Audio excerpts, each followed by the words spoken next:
Nah, ini menyedot. Nah, kalau dari sisi oral yang lebih ditekankan adalah rasanya, kekentalannya dia suka. Dia suka smoothies yang agak kental-kental dari sisi rasa. Terus dia suka apa namanya rasa apa? Rasa pisang. Kalau mau kental kan biasanya kita harus masukin pisang ya, karena pisang yang akan membuat smoothies itu kental menurut saya. Nah, atau dia nggak suka yang terlalu kental, dia sukanya bukan smoothies tapi jus, ya whatever.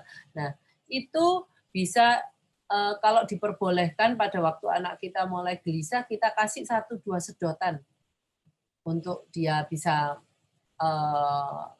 minum kala dia gelisah. Ya.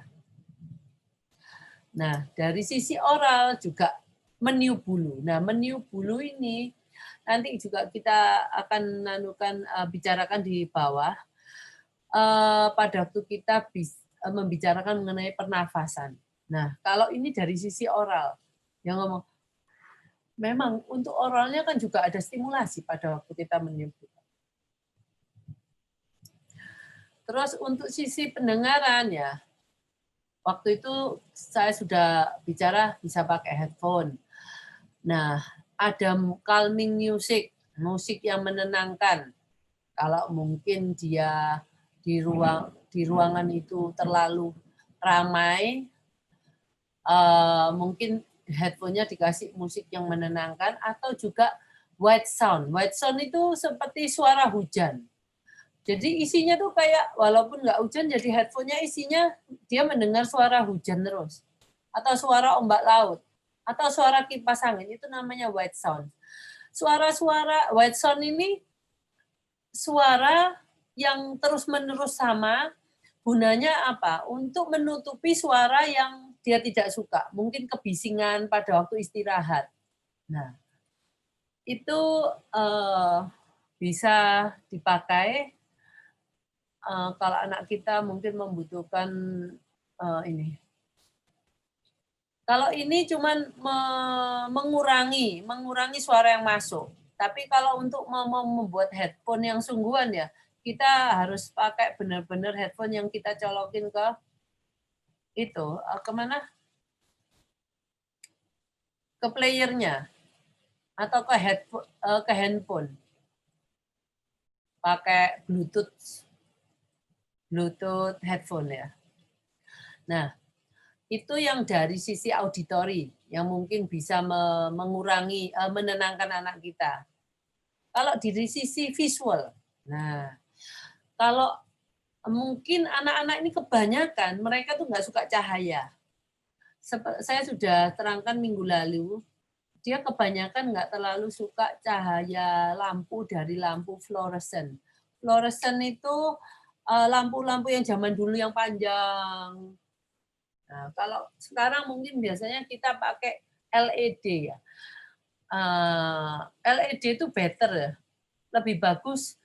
Juga kalau kita zaman dulu lampu pijar itu juga lebih bagus. Karena lampu fluoresen itu dia tuh berkedip-kedip terus itu. Nah, kita tidak melihat kedipannya. Tapi anak-anak ini ada yang bisa melihat kedipannya. Bayangin kalau kita lihat lampunya berkedip terus, apa kita nggak pusing? Nah, tapi dia nggak bisa ngomong.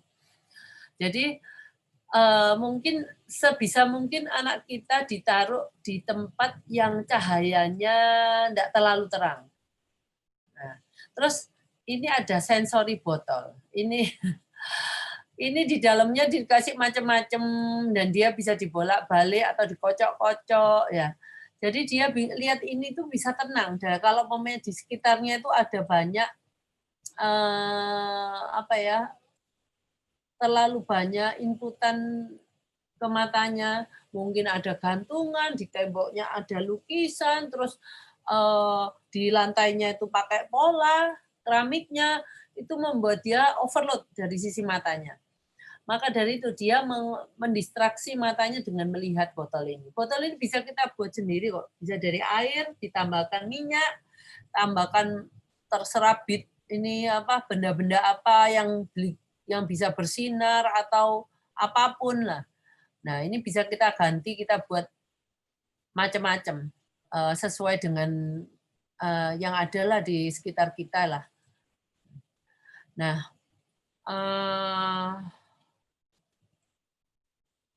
oke. Ini dari strategi menenangkan secara visual.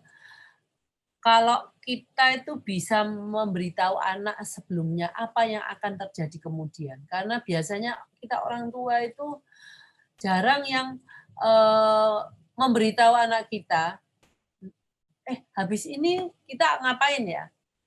Nah, mereka tuh lebih mengerti dengan gambar. Nah, Ibu perkenalkan, setelah mungkin kita bekerja, mungkin ini diganti pekerjaan apa, ya. Terus movementnya setelah itu kita istirahat. Setelah itu kita kerja lagi yang lain.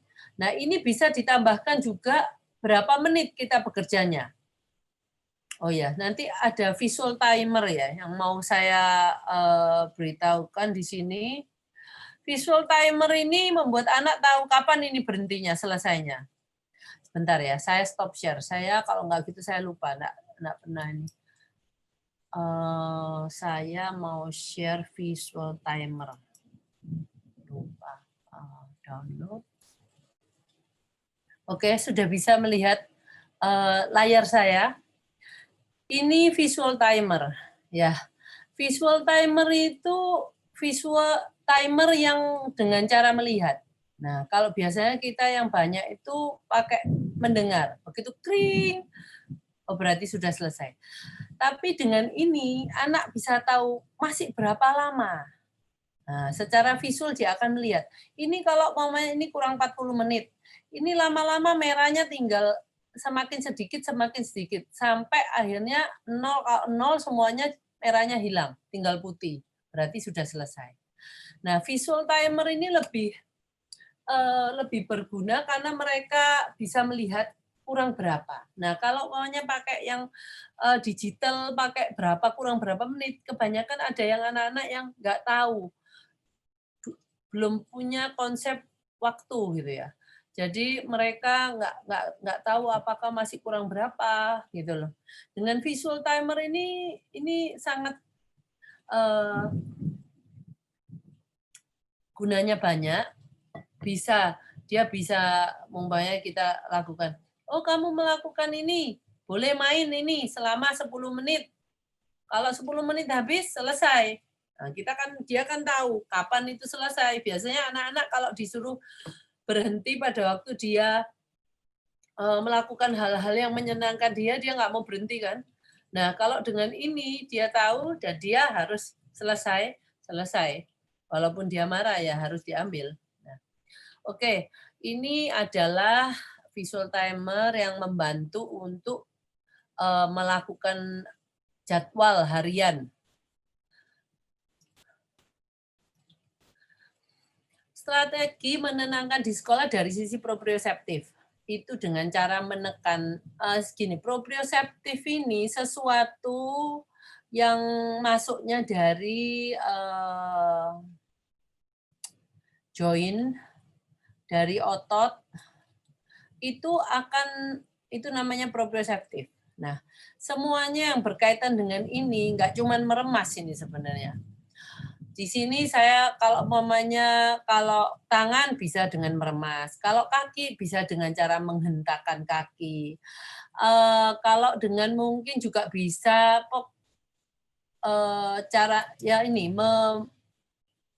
mendorong kursi pun, kalau kursi ini memang bagi kita orang dewasa ringan ya, tapi kalau untuk anak-anak kecil lumayan berat dan itu masuk ke sendi-sendinya. Pada waktu dia mendorong, dia akan ada masukan ke pergelangan, ke jari-jarinya. Nah, ini adalah sesuatu yang akan menenangkan anak-anak ini.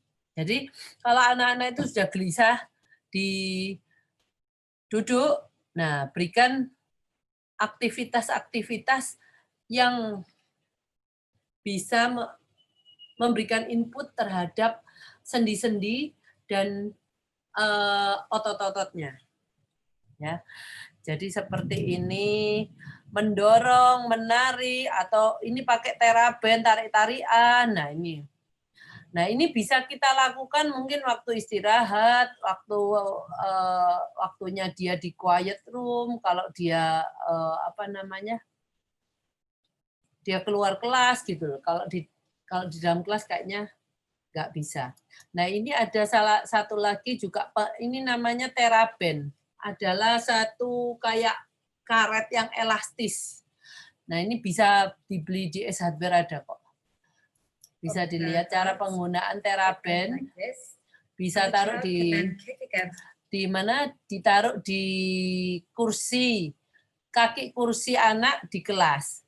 Bisa dibuat mainan masuk dengan kakinya dari depan dan dari belakang. Itu bisa memberikan masukan inputan sensori proprioseptif. Jadi anak itu mendapatkannya tanpa harus keluar dari kursi. Satunya lagi, like childs can then pull on the TheraBand to do stretches. Oke. Itu namanya penggunaan teraben. Oke. Bisa juga kalau proprioseptif menahan pintu berat itu seperti ini. Itu juga sudah masukkan banyak ke ininya dia. Dia menahan ini seluruh tubuhnya. Nah, kalau anak kita mungkin agak gelisah, udah kamu tolong pegangin pintu ini. Nanti ya, Mama hitung ya. 1, 2, 3. Nah, itu bisa jadi ide. Juga ini, membawa buku. Nggak harus buku. Apapun yang berat. Jadi kalau dia, ibu juga, tolong bawa ini nih, yuk tolongin mama bawa ke sana. Mungkin keranjang isinya cucian. Nah itu kalau anak kita memang mencari kebutuhan itu, ya bisa kita karyakan kan, pembantu kita. Oke. Atau kalau tasnya itu pakai yang backpack, ransel gini. Ransel ini dikasih barangnya kita kan mau kasihan nanti berat tuh, enggak, itu kadang-kadang membuat dia lebih tenang membawa ransel ini. Jadi kalau ke sekolah lebih bagus pakai ransel lah. Kalau anak itu daripada pakai tas jinjing. Kalau ini ransel itu bisa ke seluruh tubuhnya. Beratnya itu kan bisa dari tulang panggul kena, lutut kena, tumit kena. Nah, ini ada aktivitas proprioseptif yang bisa dilakukan di kelas yang tidak akan mengganggu anak-anak lainnya. Tapi harus diajarkan dulu di rumah. Namanya wall push. Child stands towards the wall like this with their hands placed against the wall.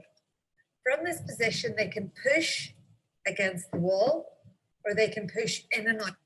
Jadi yang tadi itu bisa dengan posisi ini anak disuruh mendorong tembok itu dengan posisi tangan yang lurus.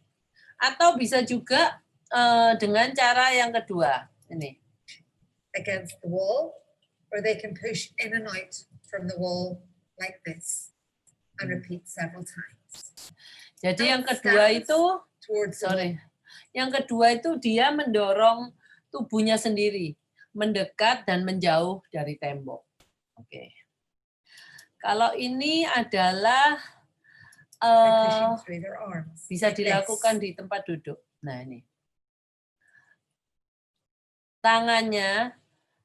Dengan tangannya dia mengangkat tubuhnya ke atas. Nah itu proprioseptifnya sangat banyak itu di tangannya. Jadi dia nggak usah lari-lari, udah di tempat duduknya ya. Setelah itu, nah ini bisa dilakukan kalau untuk anak kita yang hipo, wah senang sekali dia ini mungkin. Kalau anak hiposensori, hal-hal ini daripada dia manjat-manjat gak karuan, beli aja ini supaya dia bisa manjat berapa macam tuh. Ada yang tangga, ada yang tali, ada yang mungkin dia bergelayut. Ini bisa ditaruh di pintu rumah. untuk mengunyah yang tadi saya ngomong, mengunyah pun itu bisa jadi masukan proprioseptif di mulutnya. Nah, mengunyah ada mengunyah makanan. Ya, makanan ini bisa buah-buahan, ini buah-buahnya sih soft ya, lembut ya. Ada tinggal lihat anak kita, kebutuhannya dia mungkin kepinginnya mengunyah yang keras. Jadi kalau yang keras ya kasih aja apel yang keras itu, bukan apel yang lembek yang bisa. Jadi bisa dengan makanan. Kalau ini adalah sebenarnya ini peralatan untuk melatih ini oral ya, sensori oral dan biasanya kita lakukan pada saat terapi. Tapi Ibu dan Bapak bisa beli inilah. Ini ada tingkat kekerasannya, kekenyalannya. Dan itu bisa dicuci kembali. Jadi umpamanya anak kita kayaknya di sekolah dia nggak tenang ya, bawain di sekolah. Dia suruh gigit-gigit sambil duduk. Jadi dia nggak harus keluar dari tempat duduknya.